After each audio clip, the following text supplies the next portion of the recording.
সবাইকে ফেভারিট ফুডে স্বাগত। আজ আমি তোমাদের দেখাবো কিভাবে একদম দোকানের মতো মুচমুচে আলুর চপ খুব সহজেই তৈরি করা যায়।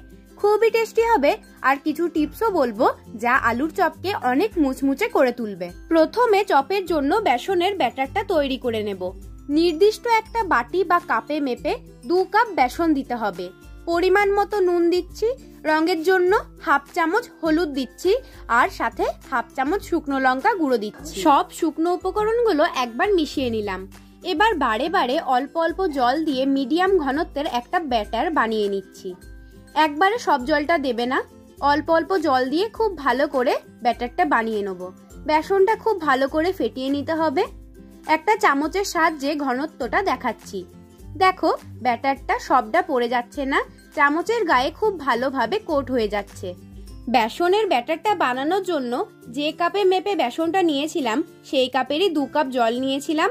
ওই 2 কাপ জল থেকে 3 থেকে 4 চামচ জল এখনো বেঁচে গেছে। তোমাদেরও আশা করছি এই পরিমাণে জলটা লাগবে, তবে একটু কম বেশি হতেও পারে। এবার এটা ঢাকা দিয়ে 30 মিনিট রেখে দিচ্ছি। এখানে 3টে মিডিয়াম সাইজের সেদ্ধ আলু নিয়েছি।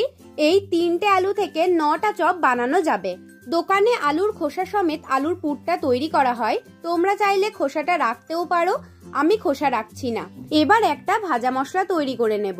বড় চামচের 1 চামচ দিচ্ছি গোটা জিরে, 1 চামচ গোটা ধনে আর একটা শুকনো লঙ্কা 3 থেকে 4 মিনিট ভেজে নিচ্ছি। জিরে আর ধনেটা একটু ঠান্ডা হলেই এটাকে গুঁড়ো করে নিতে হবে। এই ভাজা মশলা দিলে কিন্তু চপের স্বাদ অনেক বেড়ে যাবে। কড়াইতে সর্ষের তেল দিলাম। এবার 1 মুঠো বাদাম ভেজে নিচ্ছি। বাদামগুলো মিডিয়াম টু লো হিটে ভাজবে, না হলে কিন্তু ভেতরটা কাঁচা থাকবে। অনেক দোকানেই চপের মধ্যে বাদাম দেয়, আবার অনেক দোকানে দেয় না। আমার বাদাম দেওয়া চপই বেশি ভালো লাগে, তাই আমি বাদাম দিলাম। তোমরা চাইলে না দিতেও পারো। ওই একই তেলে আমি কুচি করা পেঁয়াজ দিয়ে দিচ্ছি। একটা মিডিয়াম সাইজের পেঁয়াজকে একদম কুচি করে নিয়েছি। পেঁয়াজটা হালকা একটু গোল্ডেন করে ভেজে নিতে হবে। এখন দিচ্ছি বড় চামচের 1 চামচ আদা রসুন বাটা। আদা রসুন বাটাটাও খুব ভালো করে ভেজে নিচ্ছি। এবার ছোট চামচের 1 চামচ করে দিচ্ছি জিরে গুঁড়ো আর 1 চামচ ধনে গুঁড়ো। একদম লো হিটে একটু নাড়াচাড়া করে নিলাম। এবার রঙের জন্য হাফ চামচ হলুদ দিচ্ছি। হলুদটাও ভালো করে মিশিয়ে নিলাম। এবার দিচ্ছি হাফ চামচ শুকনো লঙ্কা গুঁড়ো। আমরা ঝাল একটু কম খাই, তাই অল্পই শুকনো লঙ্কা গুঁড়ো দিলাম। তোমরা তোমাদের পছন্দ মতো দিয়ে দেবে। এবার সেদ্ধ আলুটা দিয়ে ভালো করে মশলার সাথে মিশিয়ে নিতে হবে। আলুর মধ্যে যে বড় বড় দলাগুলো রয়েছে সেগুলো একটু খুন্তির সাহায্যে ভেঙে নিচ্ছি। আলুটা মশলার সাথে খুব ভালো করে মেশানো হয়ে গেছে। এবার দিয়ে দিচ্ছি পরিমাণ মতো নুন। নুনটাও ভালো করে মিশিয়ে নিচ্ছি। এবার দিয়ে দিচ্ছি কুচি করা ধনেপাতা।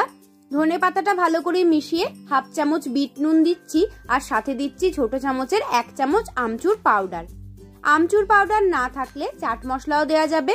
বেশি পরিমাণে দিলে কিন্তু খুব টক লাগবে। আমি যতটা আলু নিয়েছি ততটা আলু যদি তোমরাও নাও তাহলে এই পরিমাণেই আমচুর পাউডারটা দেবে। এবার দিচ্ছি 2 চামচ ভাজা মশলা। আর যে বাদামগুলো ভেজে নিয়েছিলাম সেগুলো একটু আধ ভাঙ্গা করে নিয়ে চপের মশলার মধ্যে দিয়ে দিচ্ছি। আলুটা দেখো বেশ শুকনোই আছে।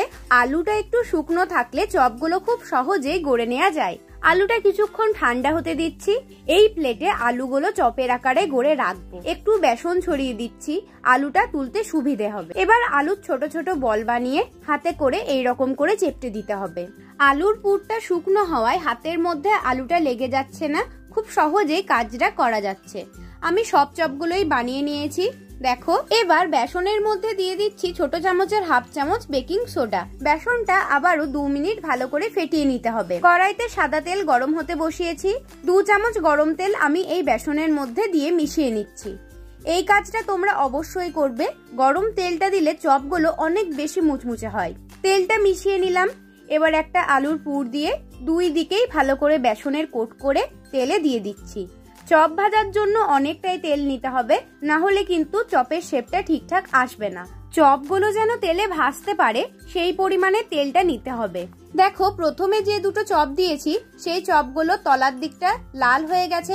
একটা চামচের সাহায্যে আমি এগুলো উল্টে দিয়ে তারপর আরো চপ ছাড়বো, না হলে এই চপগুলো পুড়ে যাবে। মিডিয়াম টু হাই হিটে 3 থেকে 4 মিনিট সময় লাগবে চপগুলো ভাজা হতে।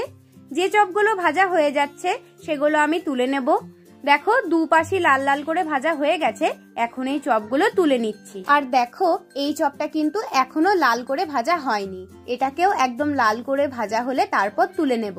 আমি যেভাবে দেখালাম এইভাবে বানালে খুব সহজেই তোমরা মুচমুচে আলুর চপ বানিয়ে নিতে পারবে।